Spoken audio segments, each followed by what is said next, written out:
Hello everyone, how are you all?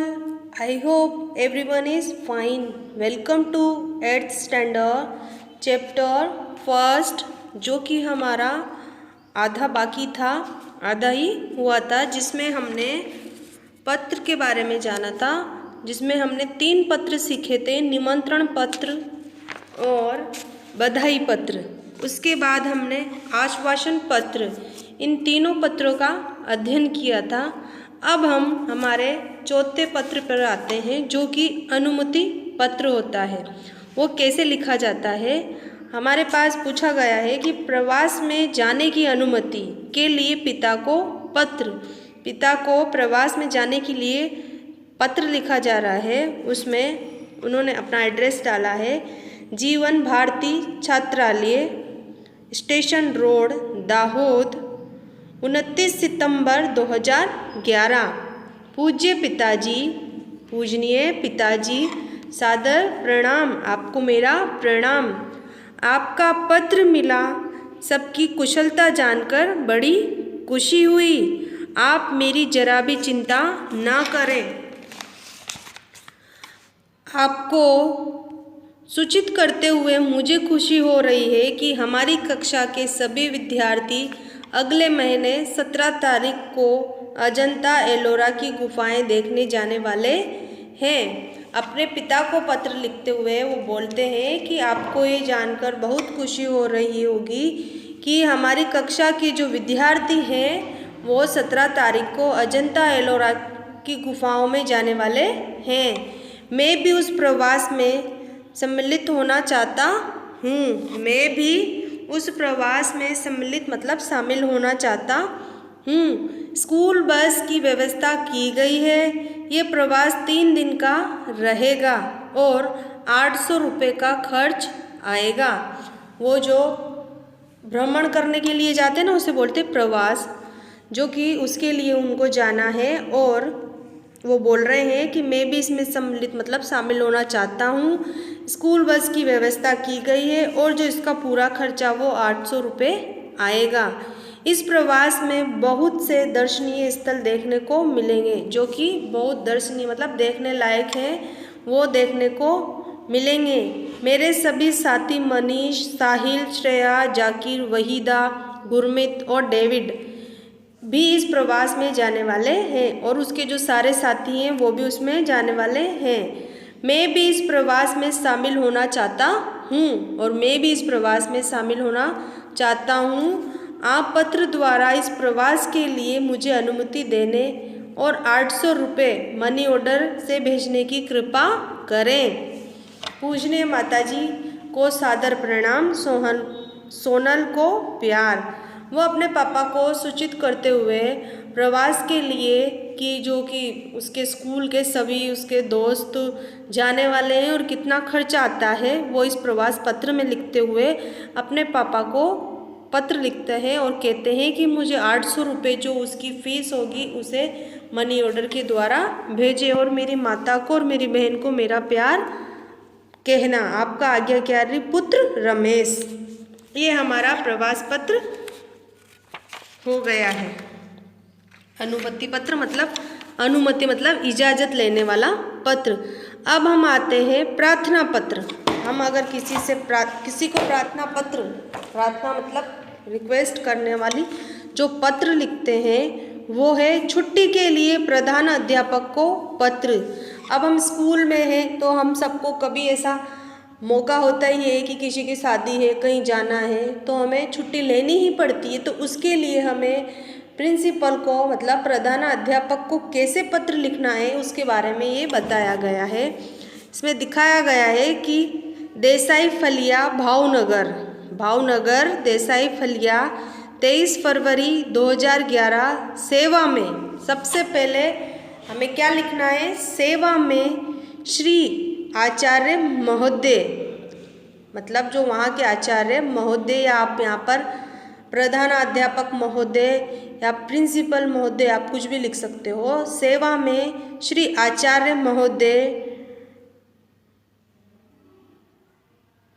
सार्वजनिक विद्यालय भावनगर, जो विद्यालय है उनके महोदय को उनका पहले तो लिखा सेवा में श्री आचार्य महोदय, फिर स्कूल का नाम भावनगर, फिर नीचे लिखा आदरणीय गुरुदेव, मतलब आदर करते हुए वो बोल रहा है गुरुदेव। सब निवेदन है, मतलब मेरा निवेदन है कि मेरी बहन की शादी आगामी आने वाली 27 तारीख को निश्चित हो गई है। आपसे मेरा निवेदन है कि मेरी जो बहन है उसकी आने वाली 27 तारीख को शादी फिक्स हो गई है। मैं उसका एक इकलौता भाई हूँ। हम लोगों को यहाँ शादी में कितनी धूम रहती है इससे तो आप अनजान नहीं हैं। मतलब वो कह रहा है कि मैं इकलौता भाई हूँ और आप इससे अनजान नहीं हो कि हमारे यहाँ की शादियों में कितनी धूमधाम रहती है। फलत में तारीख 24 से 28 5 दिन तक विद्यालय में उपस्थित नहीं हो सकूँगा, इसलिए मैं जो 24 तारीख से 28 तारीख तक 5 दिन की वो छुट्टी ले रहा है, इसलिए उसने तारीख लिखी है। हम जब कभी भी छुट्टी लेते हैं, जिस दिन से ले रहे हैं और जिस दिन तक ले रहे हैं उसकी हमें तारीख इसमें लिखनी होती है। तो 5 दिन तक विद्यालय में उपस्थित नहीं हो सकूँगा, इसके लिए उसने तारीख लिखी है। पिताजी का पत्र इस प्रार्थना पत्र के साथ भेज रहा हूँ। जो पिताजी का पत्र है इस प्रार्थना पत्र के साथ भेज रहा हूँ। आशा है मुझे ये अवकाश प्रदान करने की कृपा करेंगे। उसे आशा है कि वो उसको छुट्टियाँ दे देंगे। इसके लिए मैं सदैव आपका कृतज्ञ रहूँगा, मतलब आपका कार्य करता रहूँगा। आपका आज्ञाकारी छात्र मनोज पटेल, क्रमांक 25 वर्ग और कक्षा 8 का वो स्टूडेंट है। तो ये हमारा प्रार्थना पत्र है, ये इस तरह से लिखा जाता है। इसमें ज़्यादा बातें नहीं की जाती है। जो हमारा कारण है, जिस वजह से हम छुट्टी ले रहे हैं, वही इसमें लिखा जाता है। अब ये सब आपको समझ में आ गया होगा। अब आते हैं हम हमारे कार्यालय पत्र पर, जो कार्यकालीन कार्यों के लिए लिखे जाते हैं उस पत्र पर आते हैं। स्वास्थ्य अधिकारी को गंदगी के बारे में शिकायत पत्र। जो स्वास्थ्य अधिकारी होते हैं उनको गंदगी के बारे में शिकायती पत्र लिखा जा रहा है। उसमें तारीख लिखी गई है 20 मई 2011। 20 मई 2011 को जो लिखा गया पत्र है उसकी तारीख लिखी गई है। सेवा में स्वास्थ्य अधिकारी महोदय, महानगर पालिका बड़ौदा, मान्यवर। मैंने पहले भी बताया था आपको कि अगर हम किसी अधिकारी को पत्र लिख रहे हैं तो हमें मान्यवर का ही उपयोग करना है। मान्यवर सविनय निवेदन है कि मैं गायत्री मोहल्ले में रहता हूँ। आपसे मेरा निवेदन है कि मैं गायत्री मोहल्ले में रहता हूँ। यह मोहल्ला पिछले कई दिनों से ठीक से साफ नहीं हो रहा है। आजकल शादी का मौसम है, रास्ते पर गंदगी फैली है। पास के कूड़ेदान में सब झूठन डाल जाते हैं। बदबू के कारण पिछले 2 दिन से तो यह हाल हो गया है कि वहाँ से आना जाना भी मुश्किल हो गया है। आने जाने वाले सभी लोग परेशान हो रहे हैं। यदि गंदगी को शीघ्र न हटाया गया तो मोहल्ले भर में बीमारी फैल जाने का डर है। आशा है आप शीघ्र ही उसे हटवाने की व्यवस्था करेंगे।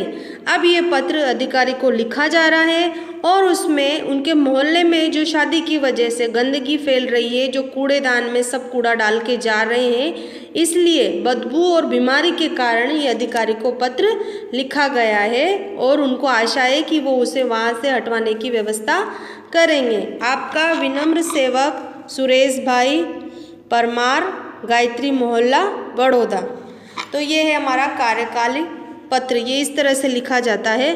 अगर आपको गंदगी की जगह आपको किसी की शिकायत करनी है कि भाई आपका पड़ोसी या कुछ भी आपको करना है कि आपके रोड टूटे हुए हैं, तो आपको इसी तरह पत्र लिखना है।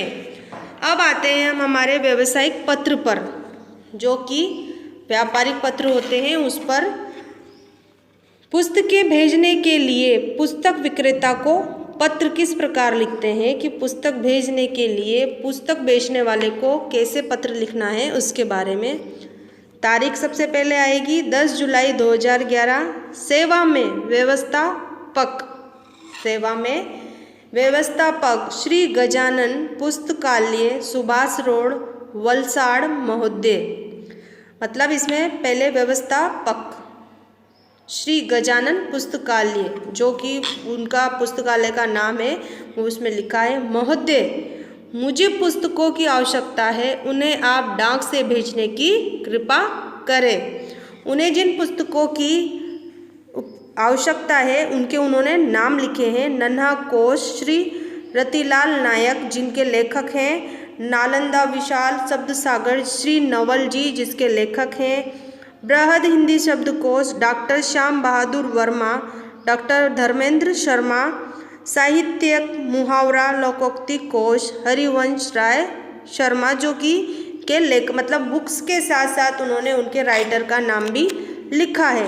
कृपया उपयुक्त पुस्तकें उचित कमीशन काटकर शीघ्र ही VPP से भेजें। मतलब जो उन्होंने लिखा है कि आपकी जो कृपा जो भी कमीशन है वो काटकर आप उस जगह पर भेजें जिसका उन्होंने VPP शॉर्ट नेम दिया है। भवदीय प्रीति शाह, शांति भवन, MG रोड, राजकोट 360008। इसमें व्यावसायिक पत्र में सिर्फ उन्होंने जो उनको बुक्स चाहिए थी उनके और उनके राइटर के नाम ही लिखे हैं और एड्रेस ही लिखा है और ज़्यादा कुछ इसमें नहीं लिखा है। इस तरह से आपको व्यावसायिक पत्र लिखने हैं। अब आते हैं डायरी लेखन कि डायरी किस प्रकार लिखनी चाहिए। तो चलो हम डायरी लिखते हैं। डायरी की लेखन में किस तरह क्या होता है उसके बारे में जान लेते हैं। डायरी शब्द अंग्रेजी भाषा का है। डायरी के लिए हिंदी में दैनंदिनी, दैनिकी आदि शब्दों का प्रयोग किया जाता है। मतलब दैनंदिनी मतलब कि जो हम दिन भर की दिनचर्या के बारे में लिखते हैं कि आज हमने ये किया वो किया, उसे दैनंदिनी कहते हैं। और डायरी अंग्रेजी का शब्द है। डायरी में निजी जीवन में प्रतिदिन घटित घटनाओं का लेखा जोखा रखा जाता है। डायरी पढ़ने से किसी व्यक्ति के जीवन में घटित घटनाओं, कार्यों या तथ्यों की जानकारी प्राप्त होती है। डायरी में व्यक्ति घटित घटनाओं के साथ साथ अपने मन में उठी प्रतिक्रियाओं की अभिव्यक्ति भी अंकित करता है, इसीलिए उसमें व्यक्तिगतता होती है। डायरी प्रतिदिन, साप्ताहिक, पाक्षिक अथवा मासिक लिखी जा सकती है। जो डायरी है वो इस प्रकार लिखी जाती है कि हमारे दिन भर में जो भी हमारे साथ घटनाएं, जो भी लेखा जोखा हमारा होता है वो लिखी जा सकती है।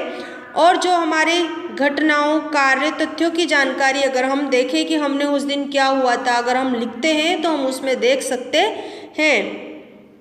और जो ये डायरी है वो अपने अंदर जो प्रतिक्रिया हम अच्छा सोचे बुरा सोचे वो हम सब उसमें लिखते हैं, तो उसमें हमारी व्यक्तिगतता दिखाता है। और डायरी कभी भी लिखी जा सकती है। आप रोज़ भी लिख सकते हो, सप्ताह में भी लिख सकते हो, आप महीने में भी लिख सकते हो, या आपकी इच्छा के अनुसार आप लिख सकते हो। डायरी लेखन की विशेषताएं, इसको लिखने से कौन कौन सी इसकी जो विशेषताएं हैं वो जान लीजिए। डायरी लेखन में निम्नलिखित गुण होने आवश्यक है। जब हम डायरी लिखते हैं तो इनमें जो गुण हैं वो होने आवश्यक हैं। डायरी लेखन में कर्मबद्धता हो, मतलब कर्म से लिखा गया कि हमने सबसे पहले ये किया फिर वो किया, इस तरह उसमें कर्मबद्धता हो। इसमें लिखा गया विवरण संक्षिप्त, सारगर्भित तथा वास्तविक हो। मतलब इसमें लिखा गया विवरण मतलब पूरा साफ हो, वास्तविक हो, जो कि हमारे साथ हुआ हो ऐसा हो। डायरी लेखन में स्थान, तिथि, घटना या तथ्य का स्पष्ट रूप से उल्लेख होना आवश्यक है। जो जिस स्थान पर जिस तारीख को और जो घटना हुई है उसका स्पष्ट रूप से उसमें उल्लेख करना आवश्यक है। डायरी लेखन करते समय आलोचना, टीका टिप्पणी, बनावटीपन, काल्पनिकता, चित्रात्मक, अनावश्यक विस्तार से बचना चाहिए। मतलब हमें कोई फालतू बातें नहीं लिखनी चाहिए, टिप्पणी नहीं करनी चाहिए किसी भी बात को लेके कि ऐसा कि वैसा। हमारे साथ जो हुआ है बस वही बातें हमें लिखनी चाहिए। डायरी लिखने के लाभ हैं, इससे हमारे जीवन में घटित घटनाओं की जानकारी हम प्राप्त होती है। डायरी के तथ्यों का उल्लेख रहता है। इस कारण व्यक्ति दिन भर जो अच्छे बुरे काम करता है उसका उल्लेख भी उसमें रहता है। इससे सने सने मतलब इससे धीरे धीरे बुराइयों से बचा जा सकता है। डायरी ही एक ऐसा दस्तावेज है जिसे पढ़कर किसी व्यक्ति के जीवन के पिछले अनुभवों तथा घटनाओं की जानकारी वह भी संबंधित व्यक्ति के शब्दों में प्राप्त की जा सकती है। जो डायरी है वही एक ऐसा दस्तावेज है जिसको अगर हम लिखते हैं और हमें अगर कुछ भूल गए हैं या हमें कुछ देखना है तो हम उसमें देखकर याद कर सकते हैं। इससे हम हमारी बुराइयों को भी कम कर सकते हैं, क्योंकि हम अगर इसमें लिखते हैं कि आज हमने उससे लड़ाई की, उससे ये किया, तो वो हम अगर बाद में पढ़ते हैं तो हमें शायद महसूस हो कि हमने ये गलत किया। इसलिए हम हमारी बुराइयां भी कम कर सकते हैं। अब जो डायरी कैसे लिखते हैं उसका एक उदाहरण नीचे दिया गया है, वो हम देखते हैं। अपने नए विद्यालय के पहले दिन ही घटनाओं को अपनी डायरी में लिखिए। अगर आपको ऐसा कहते हैं कि आपको कोई प्रश्न आता है कि आपके विद्यालय में आपका पहला दिन है और उस दिन आपके साथ क्या क्या हुआ, वो घटनाएं आप एक डायरी के रूप में लिखिए। तो आपने जिस दिन स्कूल ज्वाइन किया उसकी डेट लिखो कि 7 अगस्त 2010, मतलब 7 अगस्त 2010 जामनगर, जो जामनगर है वहाँ के विद्यालय के बारे में वो अपनी घटना लिख रहा है। जो भी लिख रहा है कि 7 अगस्त को उसने लिखी, आज नए विद्यालय में मेरा पहला दिन था। मन में विभिन्न प्रकार के विचारों की उथल पुथल चल रही थी। मतलब उसका पहला दिन था, और जब हम पहले दिन कहीं भी जाते हैं, स्कूल हो चाहे जॉब पे भी जाना हो, कहीं भी जाना हो, तो हमारे दिमाग में बहुत सारे सवाल चलते रहते हैं। उथल पुथल मतलब बहुत सारे सवाल चल रहे थे तथा अनेक अनजानी आशंकाएं अनायास ही मुझे डरा रही थी। मतलब अनायास, अनेक अनजानी आशंकाएं मतलब बहुत सारे शंकाएं उसको डरा रही थी कि मेरे से सब बच्चे कैसे रहेंगे, कोई मुझसे दोस्ती करेगा कि नहीं करेगा, वो सब मुझे डरा रहे थी। 9 बजे पिताजी के साथ मैं अपने नए विद्यालय आदर्श मंदिर में पहुंचा। जो उसका विद्यालय था उसमें वो 9 बजे पहुंचा। प्रधानाचार्य कक्ष में जाने पर उन्होंने मुझसे कुछ प्रश्न किए जिनके उत्तर मैंने दे दिए। जब वो प्रधानाचार्य के कक्ष में जाता उसके पहले उनसे कुछ क्वेश्चन किए और उसने उनका उत्तर दे दिया। मेरे उत्तरों से वे संतुष्ट नजर आए। मैंने जो उनको उत्तर दिए उनसे वो संतुष्ट नजर आए। उन्होंने मुझे प्रवेश के लिए निर्धारित फॉर्म दे दिया। जब हम प्रवेश करते हैं तो उसके लिए उन्होंने फॉर्म दे दिया। मन को राहत मिली, उसके मन को थोड़ी सी राहत मिली। थोड़ी ही देर में शुल्क मतलब फीस आदि जमा करवाने के बाद मैं अपनी नई कक्षा में पहुंच गया। अपने नए दोस्तों, अध्यापक और आचार्य से मिलकर ऐसा नहीं लगा कि मैं नए विद्यालय में गया हूँ। वो ये कह रहा है कि मैं नए विद्यालय में गया, तब उसके दिमाग में बहुत सारे सवाल चल रहे थे। फिर उसने 9 बजे अपने पिताजी के साथ स्कूल में प्रवेश किया, जिस स्कूल का नाम था आदर्श मंदिर। प्रधानाचार्य के कक्ष में जाने से पहले उससे कुछ सवाल पूछे गए जिसके उत्तर उसने दे दिए और वो संतुष्ट हो गए और उसने फीस भरी और उसका नई कक्षा में एडमिशन हो गया। और वो अपने दोस्तों, अध्यापकों से मिलकर उसे ऐसा नहीं लगा कि वो नए स्कूल में आया है। अब हम आते हैं हमारी नई घटना पर। वार्षिक परीक्षा के एक दिन पूर्व के अनुभव को अपनी डायरी में लिखिए। जो वार्षिक परीक्षा है उसको अपनी डायरी में लिखिए। 5 अप्रैल 2012 राजकोट। कल वार्षिक परीक्षा का पहला दिन है। रात्रि के 1 बज गए हैं परंतु नींद नहीं आ रही है। कल विज्ञान और टेक्नोलॉजी विषय की परीक्षा है। यद्यपि सब कुछ दोहरा लिया, मतलब कल उसकी परीक्षा है और रात को उसको नींद नहीं आ रही है। कल विज्ञान और टेक्नोलॉजी विषय की परीक्षा है। इस बार सब कुछ दोहरा लिया है, फिर भी मन में अजीब सा भय है। अचानक पिताजी मेरे कमरे में आए। मुझे जगा हुआ देखकर ढाढ़स बंधाया, मतलब उसका संतोष उसको संतोष दिया और बिस्तर पर लेटने को कहा। मतलब उसको संतोष देते हुए कहा कि कुछ नहीं होगा बेटा, तुम सो जाओ। ऐसे उन्होंने उसको बिस्तर पर लेटाया। बत्ती बंद कर दी। बिस्तर पर पड़े पड़े भी नींद नहीं आ रही। पिताजी के चले जाने पर टेबल लैंप जलाया और पुस्तक के पन्ने पुनः पलटने लगा।